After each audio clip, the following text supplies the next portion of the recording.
Now guys, how does this workout work? Well, because we focus on effective reps. And if it's not something you've done before in your training, you've likely left a lot of results on the table. Now guys, the concept of effective reps is actually nothing new. As a matter of fact, Arnold Schwarzenegger knew all about this years ago. So how can we increase the number of those effective reps that we do and eliminate a lot of the work that we use to get to those effective reps?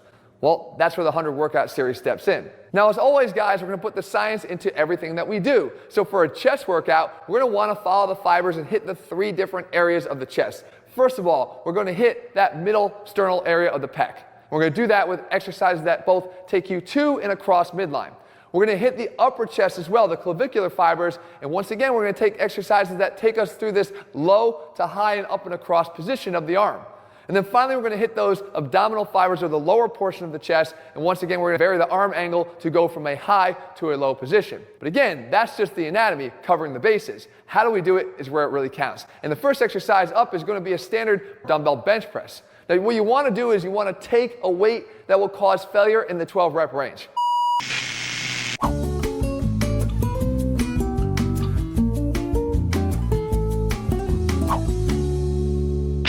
As you see me here, I'm going to lay down and perform my first set. This is called the ignition set. All you're doing is taking this set to failure. Now, when I get to the end of this set, I'm going to sit up and stay in place, but rest for 15 seconds. Everything from here on out is going to be a rest pause. As soon as the 15 seconds are up, I'm going to lay back down and start repping out again. Now, obviously, I still have the fatigue that accumulated from the first ignition set, which is going to limit the number of top-end reps that I can do, but it's going to put us into that effective range much quicker.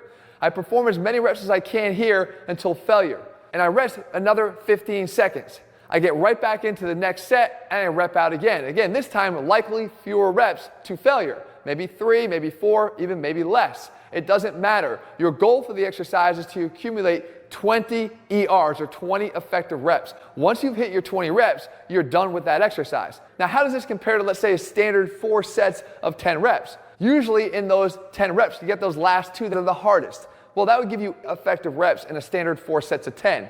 In this case, you're getting right back into those effective reps every single time you get out of your 15-second rest pause, more quickly accessing those type 2 fibers and inducing more growth. Now here we go now to the next exercise, and here I always talk about having to complement any type of pressing exercise for your chest with some sort of cross midline adduction, because I know that the chest has that function and capability.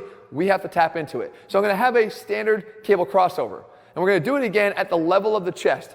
Keep in mind, you still want to make sure that you get those hands all the way across midline and not just to midline to fully engage the chest. Now, once again, I'm performing an ignition set with a weight that will take me to 12 rep failure. As soon as I get there, I'm going to wait that 15 seconds, put myself right back in position again, and start counting out those effective reps, and continue until you've reached 20 once again. Now we go to the third exercise in this workout, and this is now back to the bench press for an incline bench press variation that we have that we call the thumbs up dumbbell incline bench. And what we're doing by driving our thumbs up as we lift is we're allowing for more adduction or a closer proximity of the dumbbells to each other as we press. You should feel a heightened engagement in the pecs, and also because we're going from that low to high position on the incline of about 30 degrees, we're going to more effectively target the upper chest fibers.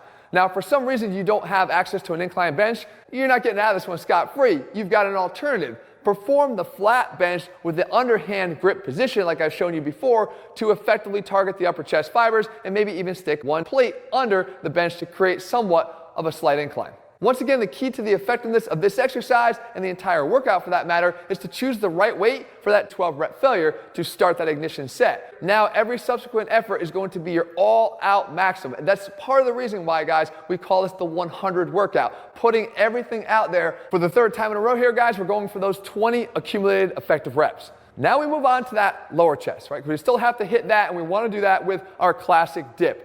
But what I want you to do is choose a weighted dip if able, because I want you to take that 12 rep failure mark. If body weight alone is enough to cause you to fail in that rep range, then body weight is fine. But perform the weighted dip, and as always, rest those 15 seconds. Now from here, we're going to change the number and change the effect. I want you to go down and perform a pause dip at the bottom, 3-second holds with that same weight, obviously. And what we're going to find is that that stretch tension, which is a great driver of hypertrophy, is going to take this to another level of intensity. So you may only get 1 or maybe 2 reps after reaching failure and resting only 15 seconds, and that's fine, because I'm going to accommodate that by lowering the effective rep count from 20 down to 10 on this exercise. And then we move on to the 5th exercise here, which is actually one of my favorite ways to perform a crossover, and it's something that I came across recently. We call it the omni crossover. So I set 1 cable high and 1 cable low. The one that's low is going to come up and across my body, more effectively targeting the upper chest, and the one that's high is going to be brought from top down across my body to more effectively hit the lower chest. Now what I do is I make an accommodation in the weight. I have at least 20 to 40% more weight in the hand that's going from the top down than the one coming up. The upper chest is going to be weaker than the lower chest operating from top down. So make the adjustment in the stack accordingly. And what I do is I'm going to take that first set and perform these crossovers to failure. Once I've reached failure, as always, I'm resting those 15 seconds and the action begins until I accumulate 15 effective reps in that combination. But of course, I'm not done because I have to change the orientation of the arms to put whatever one was high to the low position, whichever one was low to the high position, and work the same thing. Do another ignition set and follow it with 15 effective reps of that combination. But the 100 chest workout isn't done just quite yet, because for those truly psychotic out there that want that final nail in the coffin, I got it for you. We call it Hell on 100.